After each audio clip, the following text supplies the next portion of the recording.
Habari. Wiki yako ilikuwaje? Natumai mzima. Hivi umewahi kupata kizunguzungu?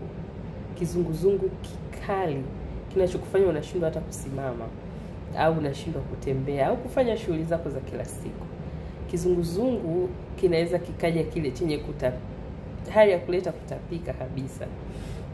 Kama hujawahi ku-experience hutaweza kunielewa, lakini kizunguzungu jamani ni ugonjwa ambao unatesa. Na mgonjwa wa kizunguzungu ni mgonjwa ambaye inabidi umsikilize kwa makini sana na umpatie matibabu kwa makini sana, kwa sababu kwanza kinapunguza ufanisi, lakini pia kinakosesha raha kwa ujumla. Yaani huwezi kukaa na raha ukiwa na kizunguzungu. Na huwezi kuamini kwamba kizunguzungu kinaweza kikawa purely sababu kutokea kwenye masikio. Ukawa huna hata upungufu wa damu wala huna shida nyingine yoyote, lakini kuna shida kwenye masikio. Na watu huwa hawajui kwamba kizunguzungu ni moja ya ugonjwa ambao unatibiwa katika idara ya ENT ama idara ya masikio, pua na koo.